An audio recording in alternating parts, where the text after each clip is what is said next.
Yes, you can plan for the worst. As a planner, I saw a few things like tsunami and things like that.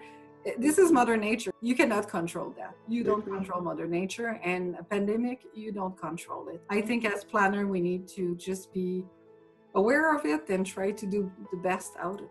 Leaving the emotional element aside, like loss of business and so on, I actually feel like we were completely and totally prepared.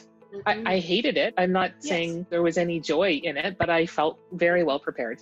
I've never been taught how to handle some kind of dramatic incident like this. I think really trial and error, and I figured out how to fix things as I go. And I pride myself on that. That's one of the things I love to do, is fix them when they're broken. Figure out the solution before you actually worry about it. Just get the solution and then move forward. Being a CMM and actually having some really unfortunate situations under my belt in my career, we actually have a very, very strict crisis management and leadership roles. No matter what program we do, whether it's small, large, 15 people, 1,000 people, we have the exact same rules and regulations on how we set up with our clients. We do follow all CIC documents. So we do have crisis plans. We do have emergency plans. We do follow the same procedures for any of our events. So very strict. No matter what the program, we follow the exact same rules. This was probably a contingency plan that nobody even thought of producing. I mean, this just came out of left field. Who can quite honestly say they're living in a pandemic? A global pandemic may never happen again, but there are floods, there are airline strikes that can happen, there are terrorist attacks, and they can happen at any month in the planning leading up to your event.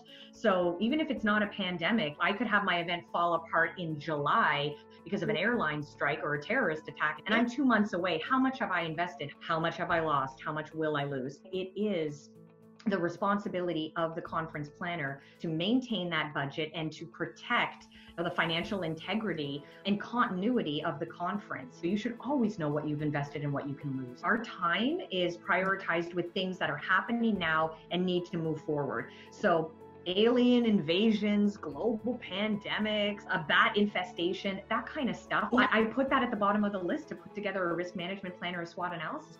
COVID has taught us a lot of things. And one of the things that it's taught me is if I can't make a risk management plan for every single risk or threat that faces my event, at least I need to use that template moving forward about what I spend every month leading up to the event, so that if something does happen and my event is threatened, I have all my information at the ready to be able to negotiate, because knowledge is power. I'll probably be a lot more mindful of threats that could be specific to the areas that I'm going to.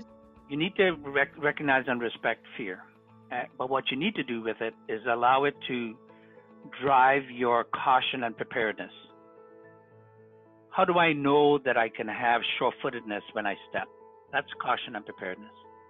But you also got to have that hope and allow hope to drive you to the future you desire.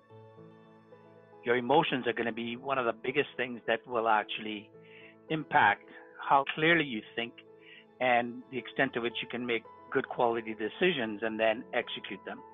This was a big aha moment for me. Years ago, I would prepare a crisis plan for my events. But as the years went by, and I have been a planner for over 25 years, and having many clients that have been with me more than 10 years, I let that slide. I was fortunate that I know these clients extremely well and their stakeholders and have almost 30 years of experience, but I also realized that that's not enough. Moving forward, it will be part of the initial documents prepared like a critical path. You never are too old to learn something.